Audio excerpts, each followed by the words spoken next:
सुन लो दुनिया वालों,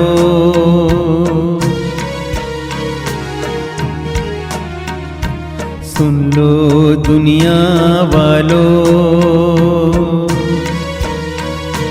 तुझको बचाने ईश्वर पुत्र आया है, तुझको बचाने आदि श्री आया है।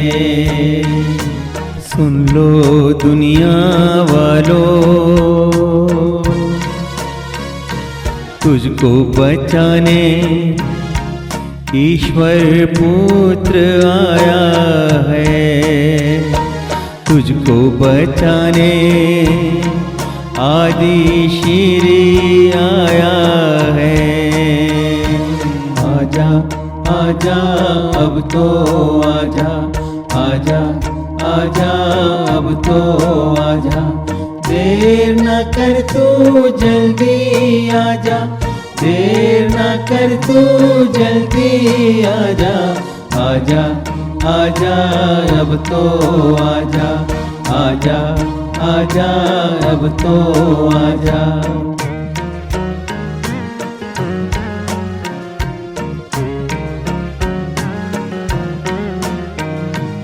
हे मनुष्य, अब महासंकट में घिर जाएगी पूरी दुनिया।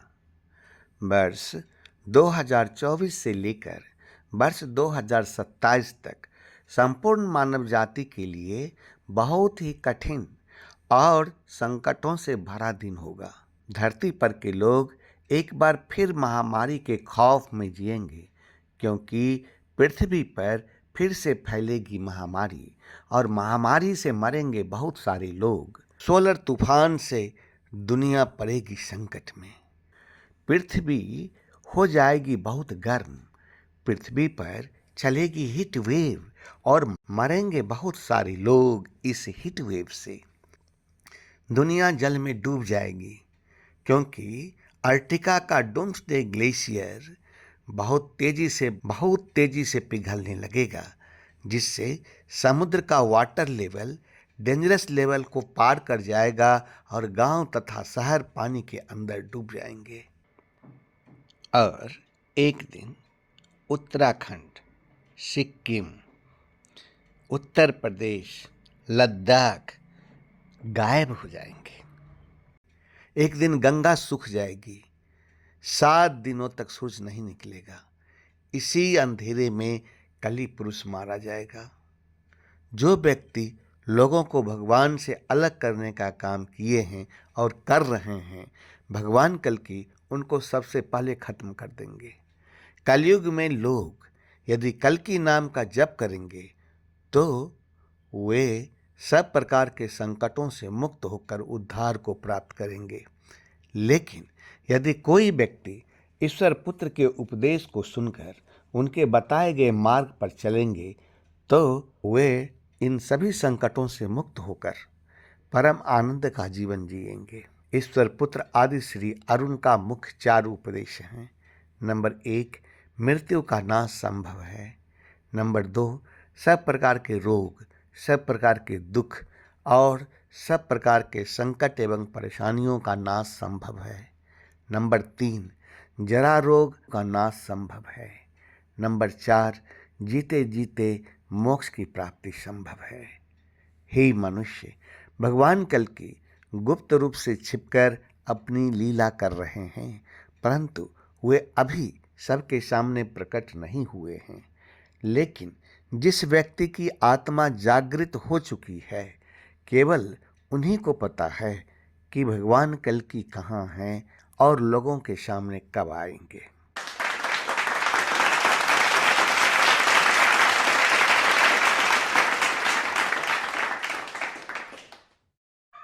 हे मनुष्य, अब सुनिए समाचार कि धरती पर के लोग महामारी के खौफ में कैसे जी रहे हैं। और वो बीमारी तेजी से फैल रही है जापान में।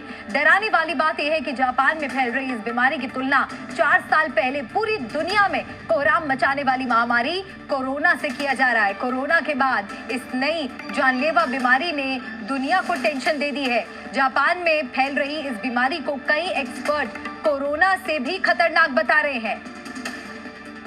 स्ट्रेप्टोकोकल टॉक्सिक शॉक सिंड्रोम यानी STSS नाम की ये बीमारी बेहद खतरनाक है। एक्सपर्ट्स का कहना है कि एक बार ये बैक्टीरिया शरीर में घुसता है तो अंदर ही अंदर इंसान के शरीर के मांस को खाने लगता है। ये बीमारी उन लोगों के लिए और भी खतरनाक है जिनका इम्यून सिस्टम कमजोर है। बच्चों और बुजुर्गों से जुड़े कुछ मामलों में तो बीमारी 48 घंटे के अंदर उनकी जान ले सकती है। जापान में अब तक करीब 1000 मरीज इस बीमारी की चपेट में आ चुके हैं। हालात को काबू करने के लिए वहां इस बीमारी के खिलाफ बड़े पैमाने पर अभियान चलाया जा रहा है। जापान में फैली बीमारी की वजह से पूरी दुनिया को एक बार फिर कोरोना जैसी महामारी का डर सताने लगा है, क्योंकि और वो बीमारी तेजी से फैल रही है जापान में। डराने वाली बात यह है कि जापान में फैल रही इस बीमारी की तुलना 4 साल पहले पूरी दुनिया में कोहराम मचाने वाली महामारी कोरोना से किया जा रहा है। कोरोना के बाद इस नई जानलेवा बीमारी ने दुनिया को टेंशन दे दी है।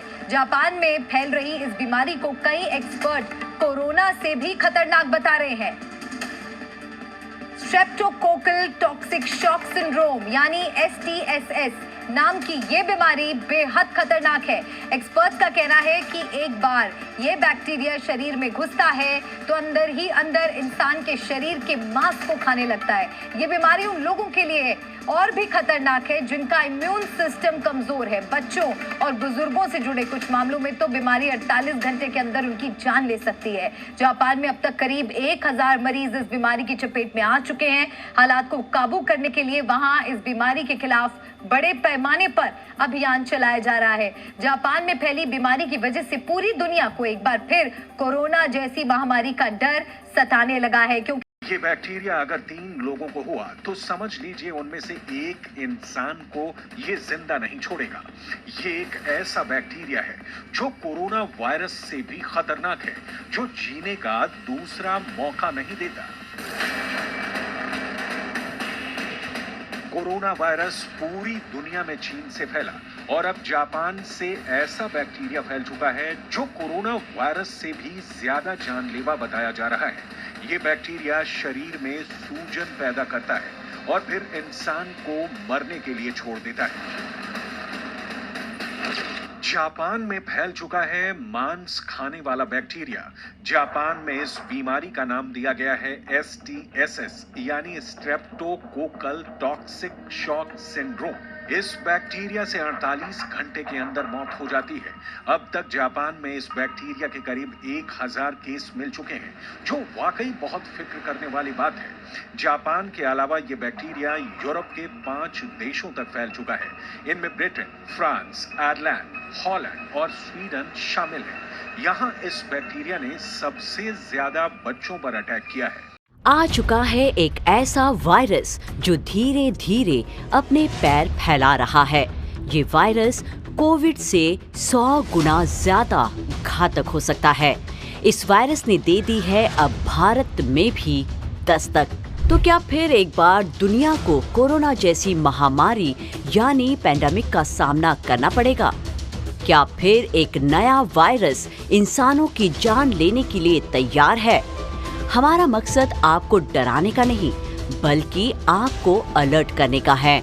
दोस्तों, पूरी दुनिया ने कोविड-19 से फैली महामारी यानी पैंडेमिक का सामना किया।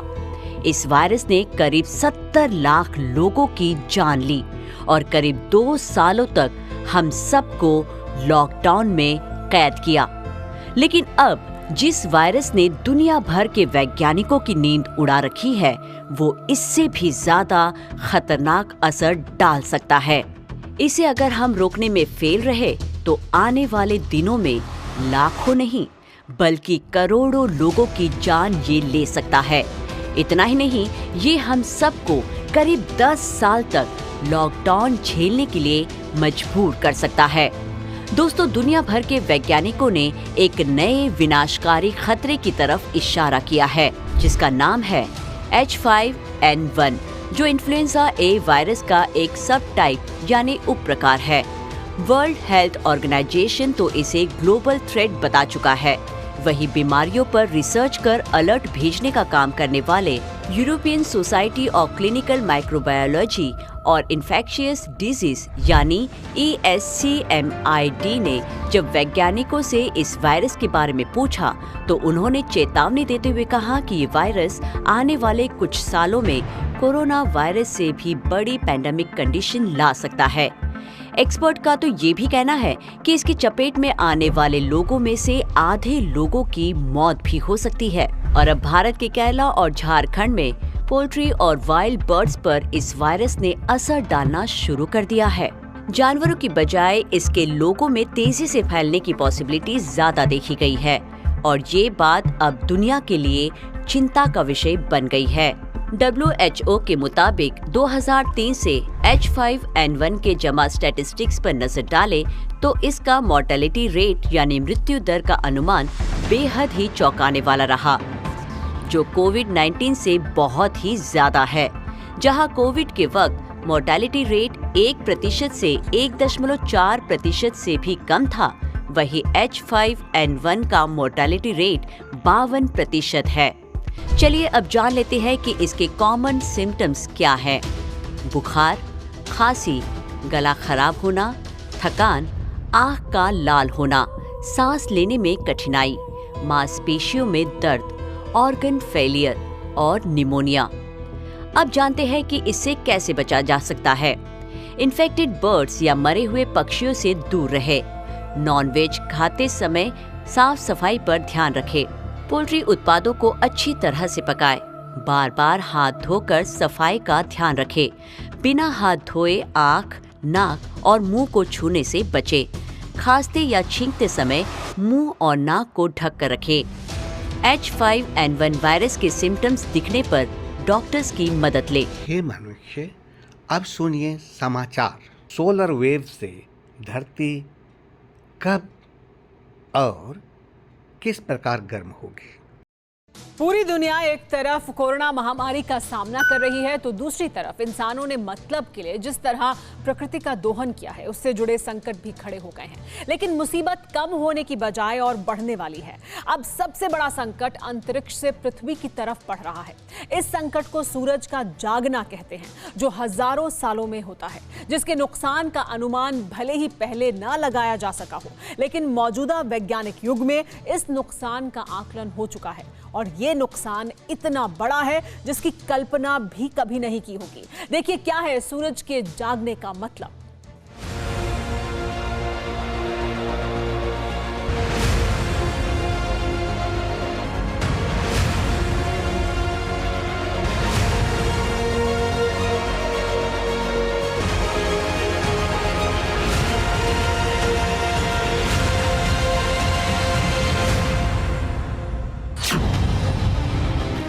पिछले 1.5 साल में पूरी दुनिया ने महामारी देखी, कुदरती आपदा महसूस की, भविष्य के खतरे का अलार्म भी सुना। लेकिन अब एक ऐसा संकट पृथ्वी की तरफ बढ़ रहा है जो दुनिया भर के वैज्ञानिकों के लिए चिंता का विषय बन चुका है।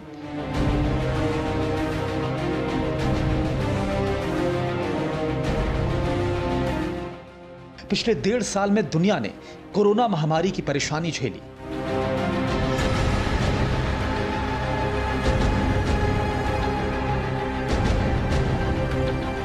जिसकी चपेट में दुनिया के लाखों लोगों की जान भी चली गई। इसके बाद ब्लैक फंगस, व्हाइट फंगस जैसे बीमारियों का कहर भी बरपने लगा। वहीं अंटार्कटिका में दुनिया के सबसे बड़े आइसबर्ग का टूटना भविष्य के लिए सबसे बड़ा कुदरती खतरा बन गया। चीन अमेरिका की अदावत, इस्राइल हमास के बीच उठा बारूदी बवंडर, सब इसी काल में दर्ज हुआ। लेकिन अब नया खतरा पृथ्वी की तरफ अंतरिक्ष से बढ़ रहा है।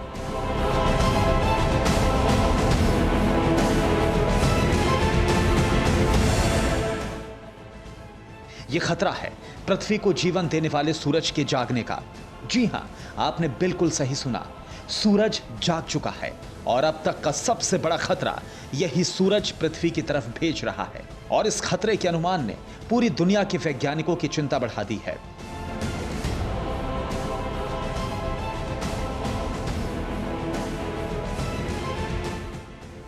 सूर्य की गर्मी से कुदरत जली, लाखों टन गर्म गैस निकली।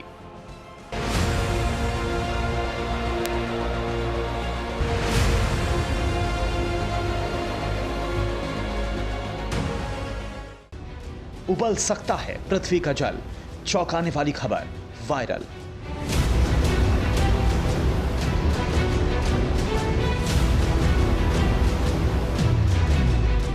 जो खबर अब दुनिया के वैज्ञानिकों के दिमाग का तापमान बढ़ा रही है वो यही है कि कुछ दिनों पहले सूरज से लाखों टन गर्म गैस निकली है और यह गैस पृथ्वी की तरफ बढ़ रही है, जो पृथ्वी में रहने वाले जीवों के लिए एक बड़ा खतरा बन सकती है। सूरज से निकलने वाली इस गर्म गैस की क्रिया को नाम दिया गया है कोरोनल मास इजेक्शन।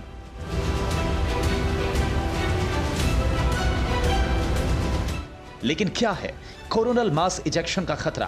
पहले इसे वैज्ञानिक आधार पर समझिए, फिर हम आपको पृथ्वी पर आने वाले संकट से भी रूबरू कराएंगे। पिछले दिनों सूरज के अंदर एक महाविस्फोट हुआ है। इस विस्फोट के कारण भारी मात्रा में गर्म गैस निकली। लाखों टन मात्रा में यही गैस पृथ्वी की तरफ आ रही है।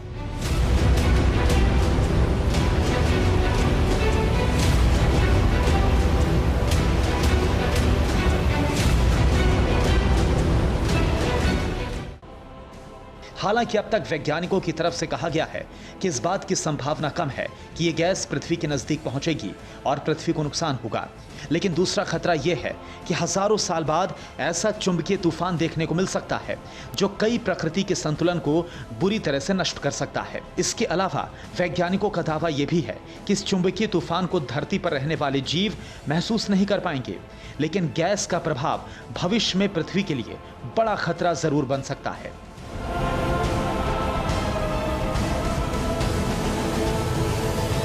वैज्ञानिकों के मुताबिक हजारों सालों तक सूरज निष्क्रिय अवस्था में था, लेकिन अब वो जाग रहा है। रिपोर्ट में किए गए दावे देखिए। सूरज की गैस से पृथ्वी की सतह को नुकसान नहीं होगा, लेकिन चुंबकीय गैस से पावर ग्रिड को नुकसान पहुंच सकता है। सूरज से आ रही गैस संचार साधनों को ध्वस्त कर देगी। एयरलाइंस वर्कर और पैसेंजर्स को रेडिएशन का खतरा है। सबसे ज्यादा नुकसान की संभावना सैटेलाइट्स को है।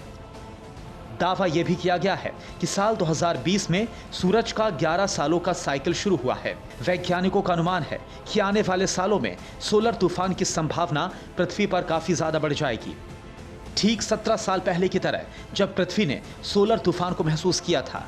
लेकिन इस बार दिक्कत ज्यादा होगी क्योंकि पिछले 20 सालों में दुनिया टेक्नोलॉजी पर ज्यादा निर्भर हो चुकी है। इसलिए आशंका है कि लगातार उठने वाले सोलर तूफान से पूरी दुनिया की टेक्नोलॉजी पर बहुत बुरा असर पड़ सकता है और भविष्य का खतरा भी बढ़ सकता है। लेकिन कैसे, इसे भी समझिए।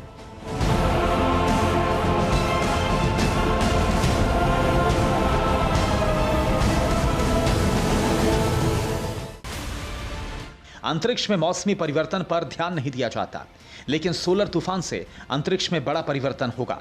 निकट भविष्य में पृथ्वी पर इसका ज्यादा असर पड़ेगा। दुनिया का संचार सिस्टम पूरी तरह से ठप हो जाएगा। पृथ्वी पर प्राकृतिक आपदा की सूचना नहीं मिल सकेगी। दूसरी कुदरती आपदाओं से नुकसान का खतरा होगा।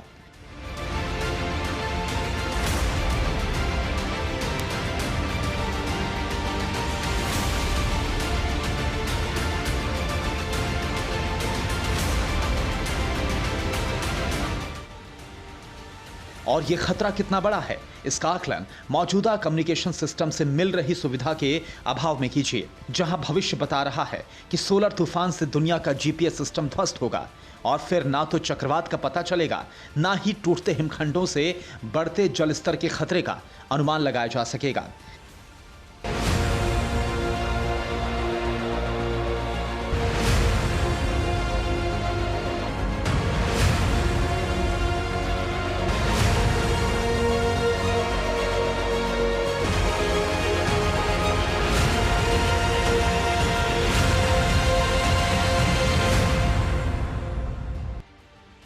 हालांकि ये पृथ्वी पर रहने वाले इंसान या दूसरे जीवों के लिए घातक होगा या नहीं, ये भविष्य बताएगा। लेकिन इतना तय है कि इससे मौजूदा वक्त में भी हवाई यात्रा या समय बचाने वाली सुविधा पर असर जरूर पड़ेगा, क्योंकि विमानन सेक्टर सीधे मैग्नेटिक फील्ड के दबाव क्षेत्र में होगा और सोलर तूफान जब दुनिया के पावर ग्रिड को फेल करेगा तो हर तरफ अंधेरा छा जाएगा। Bureau report, TV9 Bharatvarsh. हे मनुष्य, अब आप सुनिए समाचार। पृथ्वी पर चलेगी हीट वेव और इस हीट वेव चलने से मनुष्यों पर क्या क्या असर पड़ेगा। भारत में जिस तरह तापमान बढ़ रहा है उससे ये लगता है कि आने वाले कुछ दिनों में लाखों लोग भारत के मौत के मुंह में समा जाएंगे। एक मनुष्य की कैपेसिटी होती है तापमान को सहने की। क्या आपको पता है कि एक व्यक्ति कम से कम 43 डिग्री, हद से ज्यादा 43 डिग्री टेम्परेचर को सहन कर सकता है। और इस समय अगर बड़े बड़े शहरों में, छोटे छोटे शहरों में देखा जाए तो 52 डिग्री से लेकर 55 डिग्री टेम्परेचर आम हो गया है। यहीं पर आपको दिखाना चाहेंगे कि हीट स्ट्रोक के चलते BSF जवान शहीद हो गया, यानी हमारे जाबाज भी इस समय इस गर्मी के पीछे फीके पड़ रहे हैं। यही नहीं, अगर हम देखें तो उत्तर प्रदेश में कुर्सी पर बैठे बैठे एक दरोगा की मौत हो जाती है हीट स्ट्रोक के चलते चलते।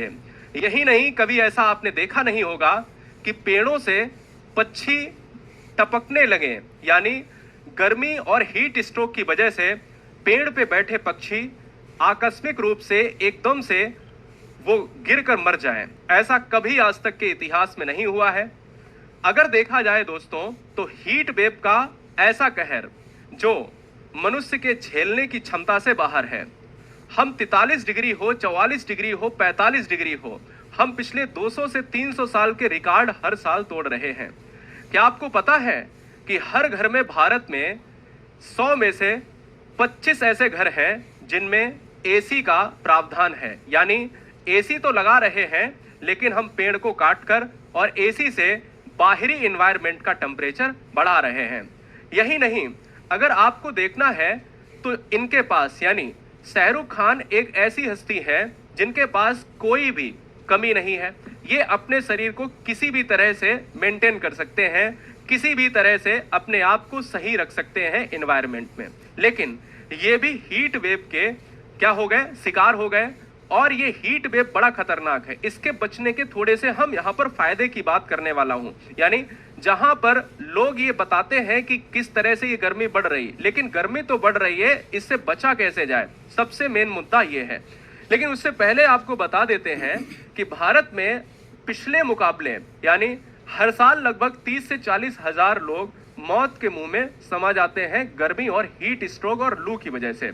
लेकिन इस बार हमारे हॉस्पिटल पूरी तरह से उनके बेड भर चुके हैं और आने वाले कुछ दिनों में आपको एक बड़ी संख्या अस्पतालों के बाहर देखने को मिलेगी। यानी हो सकता है कि एक इमरजेंसी, इसको इमरजेंसी भी लागू किया जाना चाहिए। रीजन दैट, क्योंकि इस साल ये लग रहा है 2024 में 1 लाख लोग इस मौत के आंकड़े में, क्योंकि ऐसा कोई दिन ही नहीं जा रहा है जहां 60 से 70 लोग हमारे भारत में हीट स्ट्रोक या लू लगने से खत्म नहीं हो रहे। ठीक है। हे मनुष्य, अब आप सुनिए समाचार। दुनिया जल में डूब जाएगी।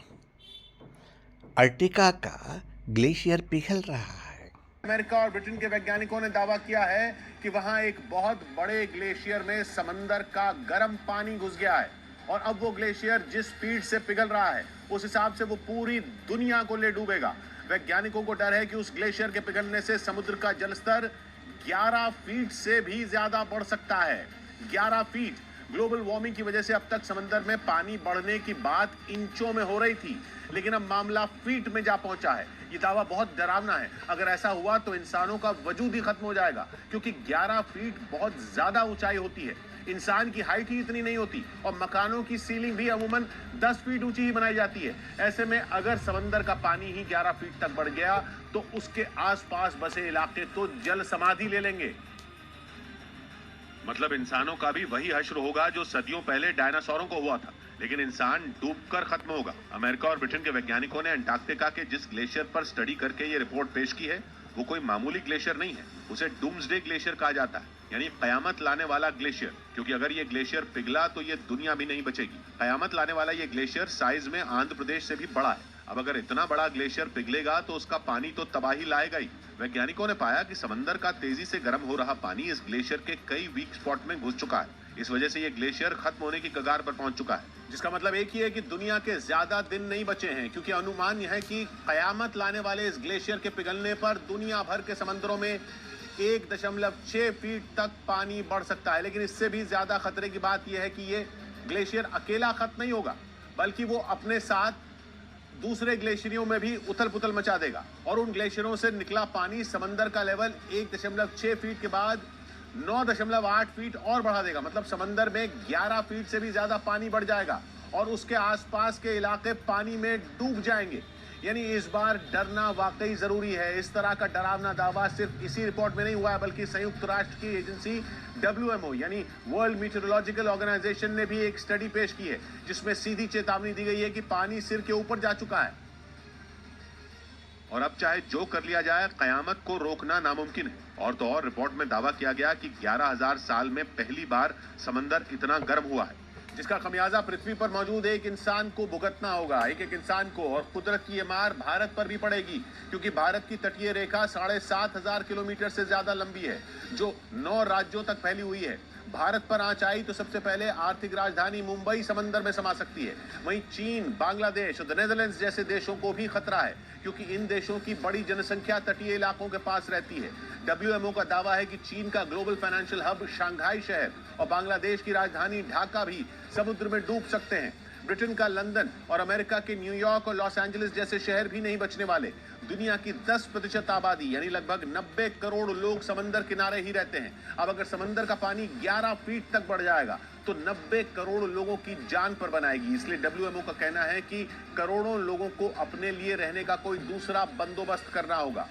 बढ़ते जल स्तर के खतरे पर आपने कई रिपोर्ट पढ़ी और देखी होंगी, लेकिन क्या आपको पता है कि अगर समुद्र का जल स्तर बढ़ता चला गया तो पूरी धरती समुद्र के पानी में डूब जाएगी। और जब ऐसा होगा तो ना आप बचेंगे और ना हम आपको किसी साइंस फिक्शन मूवी की काल्पनिक कहानी नहीं सुना रहे, बल्कि वो सच बता रहे हैं जिससे डरना जरूरी है। अब सवाल यह है कि समुद्र का जल स्तर क्यों बढ़ रहा है और अगर ऐसा ही चलता रहा तो क्या होगा।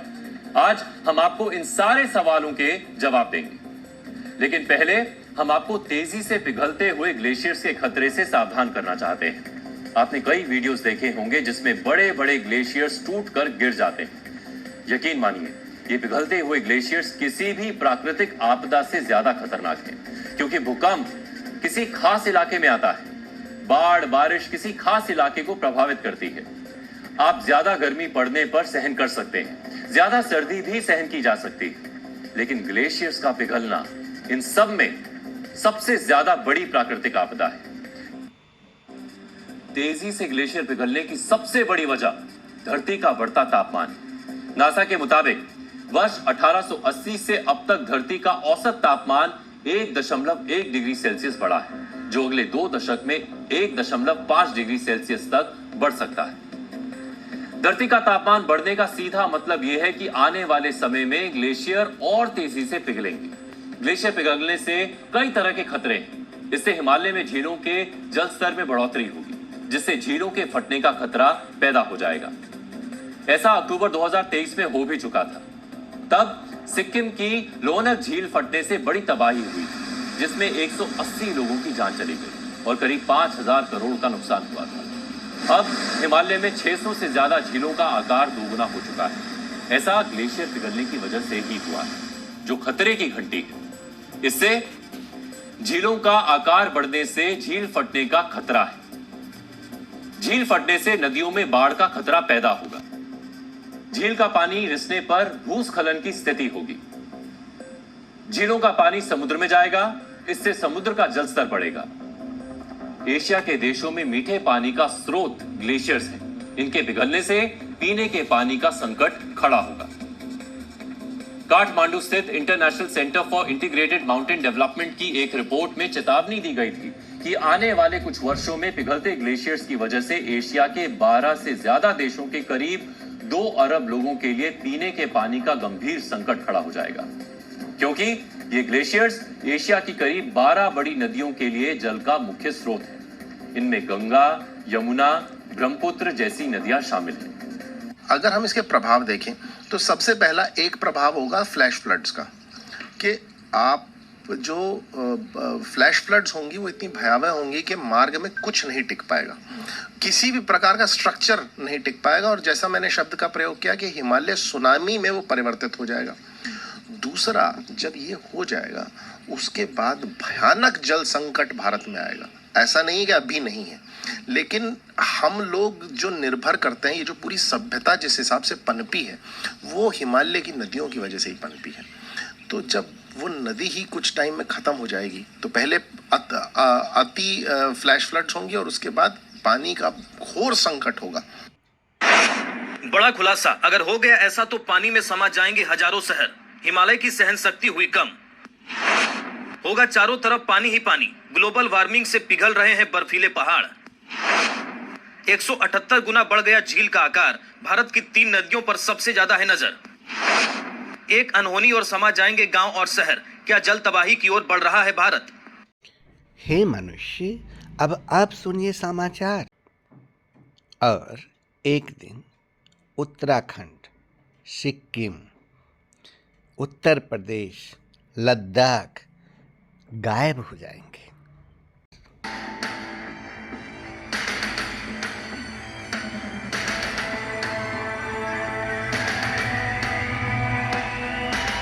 दोस्तों, अगर मैं आपसे कहूं कि आने वाले वक्त में हमारे भारत के नक्शे में हिमाचल प्रदेश, लद्दाख, सिक्किम, अरुणाचल प्रदेश, उत्तराखंड और उत्तर प्रदेश जैसे राज्य दिखेंगे ही नहीं, तो ये सभी राज्य एक दिन अचानक से गायब हो जाएंगे। तो क्या आप मेरी इस बात पर यकीन करेंगे? दोस्तों, ये सभी राज्य हिमालय में घुसते जा रही हैं और इन प्लेट्स के टूटने का आलम यही रहा तो वो दिन दूर नहीं जब ये राज्य भारत का वर्तमान नहीं बल्कि इतिहास बनकर रह जाएंगे। अफसोस की बात तो ये है कि अब तक किसी का भी ध्यान इस तरफ नहीं गया और यही बात इन राज्यों के लिए एक बड़ी खतरे की घंटी है, क्योंकि ये प्रोसेस अब शुरू हो चुका है। हे मनुष्य, अब आप सुनिए समाचार कि एक दिन सूख जाएगी गंगा, तो लोगों के ऊपर इसका क्या असर पड़ेगा? हमारे देश में धर्म से जुड़ा कोई भी मुद्दा कितना बड़ा रूप ले सकता है, ये खबर उसका एक उदाहरण है। लेकिन अब हम आपको एक ऐसी खबर दिखाना चाहते हैं जो जलवायु परिवर्तन से जुड़ी है, और अगर आपने इस खबर को लेकर वैसा ही उत्साह और गंभीरता नहीं दिखाई जैसा कि आपने धर्म से जुड़ी खबरों को लेकर दिखाई है, तो शायद बहुत देर हो जाएगी। अब हम आपको आज की सबसे चिंताजनक रिपोर्ट दिखाने वाले हैं। कल्पना कीजिए, आज अगर हमारे देश में गंगा नदी विलुप्त हो जाए तो क्या होगा। इस नदी पर निर्भर भारत के 40 करोड़ लोगों का जीवन खतरे में पड़ जाएगा। उत्तराखंड में जिस हिमालय क्षेत्र से गंगा नदी बहती है, वहां ग्लेशियर्स पिघल जाएंगे और इससे जो तबाही होगी उसका अनुमान भी लगाना मुश्किल हो सकता है। ये बातें आज हम इसलिए कह रहे हैं क्योंकि एक नई रिपोर्ट में गंगा नदी के अस्तित्व को लेकर चिंता जताई गई है। इस रिपोर्ट के मुताबिक जिस गंगोत्री ग्लेशियर को गंगा नदी का उद्गम स्थल माना जाता है, वो पिछले 87 वर्षों से 1700 मीटर तक पिघल चुका है। वर्ष 1935 से 1996 के बीच ये ग्लेशियर हर साल औसतन 20 मीटर और फिर 1996 के बाद से ये लगातार हर साल औसतन 38 मीटर तक पिघल रहा है। और अगर इसके पिघलने की रफ्तार यही रही तो उत्तराखंड के साथ साथ दूसरे राज्यों के भी करोड़ों लोगों के जीवन पर एक बहुत बड़ा संकट पैदा हो जाएगा। गंगोत्री ग्लेशियर सियाचिन ग्लेशियर के बाद भारत का दूसरा सबसे बड़ा ग्लेशियर है और इसरो की एक रिपोर्ट के मुताबिक ये 30.2 किलोमीटर लंबा और 0.5 से 2.5 किलोमीटर तक चौड़ा है। हालांकि भारत सरकार के मुताबिक पिछले 15 वर्षों में यह ग्लेशियर 0.23 वर्ग किलोमीटर तक सिकुड़ चुका है और पीछे भी खिसक चुका है। इन तस्वीरों में आप जो हरे रंग की रेखा देख रहे हैं, पहले यह ग्लेशियर वहां तक हुआ करता था, लेकिन अब यह सिकुड़कर लाल रंग की रेखा तक पहुंच चुका है। यहां इस तस्वीर में आप देख पाएंगे, यानी अपने मूल स्थान से यह ग्लेशियर काफी पीछे की तरफ खिसक चुका है। आपने गोमुख का नाम जरूर सुना होगा। ये गंगोत्री ग्लेशियर पर मौजूद वही स्थान है जहां से भागीरथी नदी निकलती है और देवप्रयाग में जहां भागीरथी और अलकनंदा नदी मिलती हैं, वहीं से गंगा नदी बहनी शुरू होती है। और आपको जानकर हैरानी होगी कि अब गोमुख का आकार भी पूरी तरह बदल चुका है।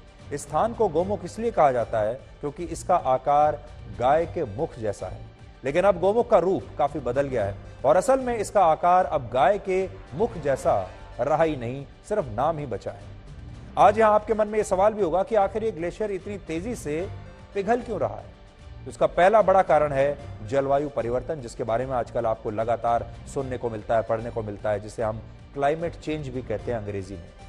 लगातार बढ़ता तापमान और कम बर्फबारी की वजह से ग्लेशियर्स तेजी से पिघल रहे हैं और जलवायु परिवर्तन का सीधा असर हिमालय के इन बड़े बड़े ग्लेशियर्स पर अब पड़ रहा है। दूसरा कारण, यह मुद्दा पर्यटन और पर्यावरण के बीच छिड़े एक युद्ध का भी है। पिछले कुछ वर्षों में गंगोत्री ग्लेशियर के आसपास पर्यटन बहुत बढ़ गया है, जिससे गंगोत्री से लेकर गोमुख के 18 किलोमीटर के रास्ते में कई नई नई दुकानें बन गई हैं और इस क्षेत्र में पर्यटकों और पर्वतारोहियों की संख्या अब हर साल बढ़ रही है। 2009 से पहले हर साल औसतन 8,000 लोग ही गोमुख की यात्रा कर पाते थे, लेकिन आज 20,000 से ज्यादा लोग हिमालय के क्षेत्र तक जाते हैं और इस पर्यटन से ही पर्यावरण को खतरा पहुंच रहा है। और पर्यटन का मतलब है कमर्शियलाइजेशन, यानी व्यापार और पैसा कमाने की होड़। इन इलाकों में अब व्यापार पहुंच रहा है, ये इलाके कमर्शियल हो रहे हैं, अब यहाँ दुकानें बन रही हैं, होटल बन रहे हैं, इमारतें बन रही हैं, जिसकी वजह से ये सब हो रहा है। तीसरा बड़ा कारण है ब्लैक कार्बन। जलवायु में लगातार हो रहे परिवर्तन के लिए कार्बन डाइऑक्साइड और ब्लैक कार्बन को सबसे ज्यादा जिम्मेदार माना जाता है। दरअसल जब बायोफ्यूल और फॉसिल फ्यूल्स यानी कोयला या तेल जैसे प्राकृतिक ईंधन पूरी तरह जलते नहीं है, तब हमारे वायुमंडल में ब्लैक कार्बन पैदा होता है, जो सूर्य के प्रकाश को सोख लेता है और इससे ग्लेशियर्स पिघलने लगते हैं। बड़ी बात यह है कि आज धर्म के बिना तो इंसान जीवित रह सकता है, लेकिन पानी के बिना इंसान का जीवन संभव नहीं है। लेकिन आपके लिए क्या जरूरी है? आप कौन सी रिपोर्ट ज्यादा देखेंगे? धर्म वाली खबर ज्यादा देखेंगे या पानी वाली ज्यादा देखेंगे? आज की स्थिति तो यही है कि लोग धर्म वाली खबर ज्यादा देखते हैं और पानी वाली खबर को आप रिमोट कंट्रोल से बदल कर कहीं और आगे बढ़ जाते हैं। लेकिन ये जो पानी है, यही आपके लिए सबसे महत्वपूर्ण है। इसके बावजूद हमारे देश में जितने बड़े विरोध प्रदर्शन धर्म को लेकर किए जाते हैं, जितनी ब्रेकिंग न्यूज धर्म को लेकर बनती हैं, उतनी चर्चा कभी पानी जैसे मुद्दों को लेकर नहीं होती। हे मनुष्य, अब आप सुनिए समाचार कि यदि 7 दिनों के लिए सूरज गायब हो जाए तो पृथ्वी पर क्या होगा और लोगों पर इसका क्या असर पड़ेगा? क्या होगा अगर सूरज अचानक से गायब हो जाए? 1 घंटे के लिए, 1 दिन के लिए, 1 महीने के लिए या फिर 1 साल तक अगर गायब रहे तो क्या होगा? ये काल्पनिक तो जरूर है, पर अगर किसी भी तरह ये असल में हुआ तो क्या होगा? उस अद्भुत चीज को आप अभी देखने वाले हो। चलिए देखते हैं और चलते हैं इस अमेजिंग घटना के अंदर, जो आपके रोंगटे खड़े कर देगी। चंद्रमा के साइज का एक बड़ा स्पेसशिप सौर मंडल के अंदर आ चुका है। धरती के लोग इस बात से बेखबर है। ये स्पेसशिप है एक दूर के तारामंडल में रहने वाले एलियंस का, जो कि सूरज को लेने आए हैं। वो डायसन स्फीयर नाम का एक एडवांस्ड मशीन ले आए हैं, जिसकी मदद से वो सूरज को अंदर डालकर अपने सौर मंडल में ले जा रहे हैं। सूरज ही वो चीज है जो अपनी गुरुत्वाकर्षण बल की मदद से धरती को अपने चारों तरफ घुमाता रहता है। पर अब जैसे ही उन्होंने सूरज को अपने जगह से हटाया, वैसे ही सौर मंडल के सारे ग्रह जैसे मंगल, बुध, धरती, बृहस्पति, ये सब ग्रह अपने जगह से हिलकर अलग अलग हो गए हैं और अब अंतरिक्ष में दूर इधर उधर घूम रहे हैं। और अंतरिक्ष में धरती बिना किसी कंट्रोल के अब तैरने लगी है। अब कोई सूरज नहीं है जो उसे कंट्रोल में रख के एक सिस्टम में रख पाए। धरती के एक साइड दिन का समय चल रहा है और अभी भी सब कुछ नॉर्मल दिख रहा है और आसमान में सूरज सही सलामत दिख रहा है। इधर धरती पर किसी को नहीं पता कि सौर मंडल के सबसे इम्पोर्टेंट एलिमेंट को किसी ने चुरा लिया है। ये इसलिए क्योंकि सूरज की लाइट को धरती पर पहुंचने में करीब 8 मिनट 20 सेकंड लगते हैं, उधर एलियंस अंतरिक्ष में सूरज को ले जा चुके हैं, पर धरती पर इसका प्रभाव ठीक 8 मिनट 20 सेकंड बाद होगा। 8 मिनट 20 सेकंड बीत चुके हैं। धरती पर अचानक से अंधेरा छा गया। अचानक से 1 सेकंड के अंदर रात हो गई और आसमान के सारे तारे अब साफ साफ दिखने लगे हैं, क्योंकि सूरज का कोई लाइट नहीं बचा जो तारों को ढक पाए। चांद और बाकी ग्रहें भी दिखाई देना बंद हो चुकी है, क्योंकि जैसा कि आपको पता होगा चांद का अपना कोई लाइट नहीं है। सूरज का लाइट जब उस पर पड़ता है तभी हमें वो दिखता है, पर क्योंकि अब सूरज गायब हो चुका है इसलिए चांद भी नहीं दिख रहा। इस घटना का असर सबसे भयानक तरीके से पेड़ पौधों पर पड़ा है। सूरज की लाइट की हेल्प से पेड़ पौधे जिंदा रहते थे। एक प्रोसेस चलता था जिसे फोटोसिंथेसिस कहते हैं, पर जैसे ही सूरज गायब हुआ अब लाइट नहीं है, इसलिए पेड़ पौधे ऑक्सीजन नहीं प्रोड्यूस कर पा रहे। अब 1 घंटे बीत चुके हैं। आधी दुनिया को समझ नहीं आ रहा कि आखिर ये हुआ क्या। जहाँ रात था वहाँ भी खबर पहुँच चुकी है कि धरती के दिन वाले साइड में भी रात हो चुकी है। पूरी दुनिया इस घटना से हैरान है। टेम्परेचर धीरे धीरे गिरने लगा है। धरती धीरे धीरे ठंडी होनी शुरू हो गई है, पर धरती के अंदर का जो कोर है उसके चलते धरती अभी भी अच्छी खासी गर्म है और ज्यादा फर्क नहीं पड़ा है। अब 24 घंटे बीत चुके हैं। सब कोई सूर्योदय की उम्मीद कर रहा है, पर सुबह के 8 बज गए पर अभी तक कोई सूरज नहीं निकला। गवर्नमेंट भी कुछ नहीं कर पा रही, क्योंकि ये घटना इंसानों के हाथ में नहीं है। अब तापमान 8 डिग्री सेल्सियस तक नीचे गिर गया है। कुछ पेड़ पौधे और जानवर अचानक से बदलते इस मौसम के चलते कमजोर होना शुरू हो गए। सारा सिस्टम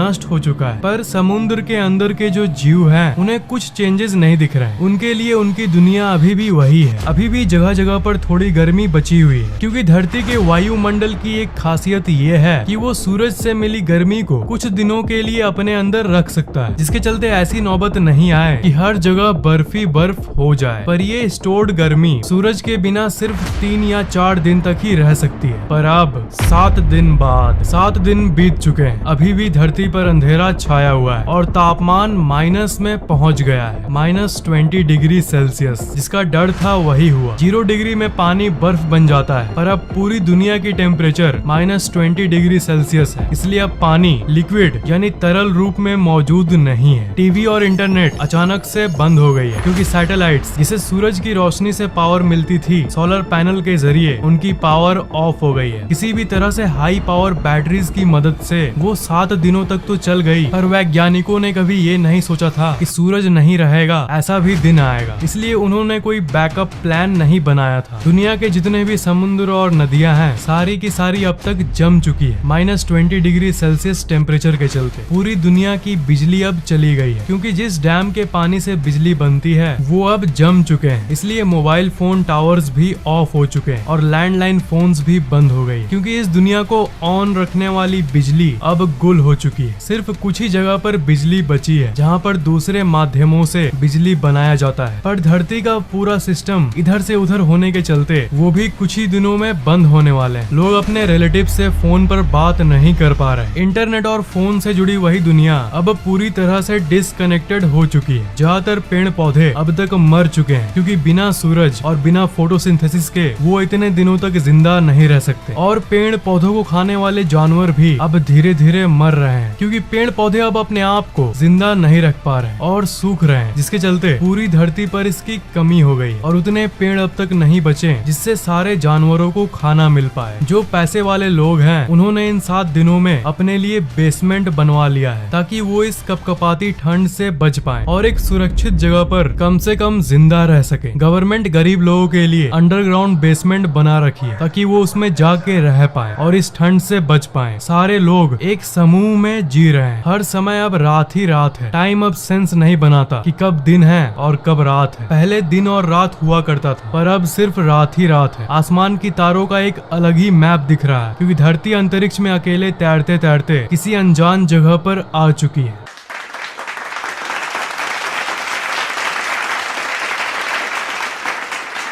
हे मनुष्य, अब आप स्वयं फैसला कीजिए कि आपको करना क्या है।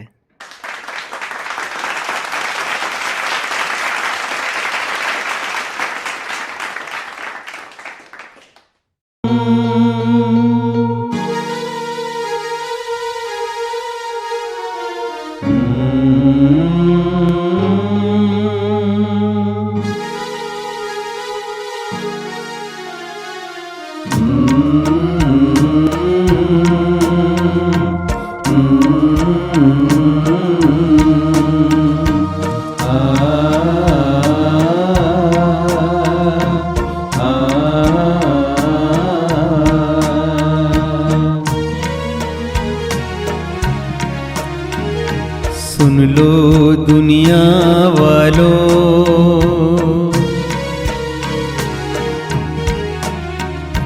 सुन लो दुनिया वालों,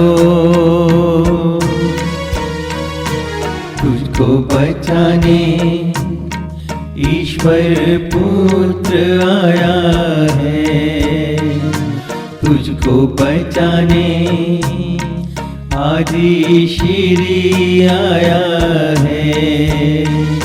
सुन लो दुनिया वालों, तुझको बचाने ईश्वर पुत्र आया है, तुझको बचाने आदि श्री आया है। आजा आजा अब तो आजा, आजा आजा अब तो आजा, देर न कर तू जल्दी आजा, देर न कर तू जल्दी आजा, आजा आजा अब तो आजा, आजा आजा अब तो आजा।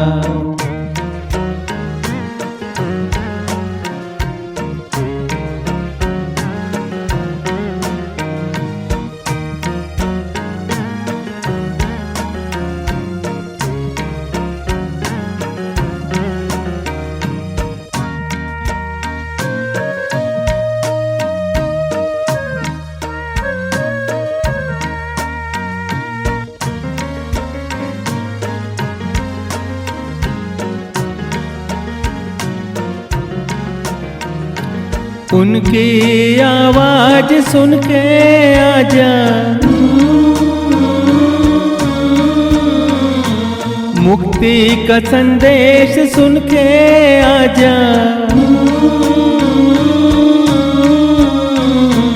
उनकी आवाज सुन के आजा, मुक्ति का संदेश सुन के आजा। मिट गया था दुनिया से जो जल प्रलय में नाश हुआ वो, ये भी दुनिया आखिरी है, आग में जलकर मिट जाएगी, उनकी आवाज सुन के आजा, आजा आजा अब तो आजा, आजा आजा अब तो आजा। सुन लो दुनिया वालों, तुझको बचाने ईश्वर पुत्र आया है, तुझको बचाने आदि श्री आया है। सुन लो दुनिया वालों, तुझको बचाने ईश्वर पुत्र आया है, तुझको बचाने आदि श्री आया है।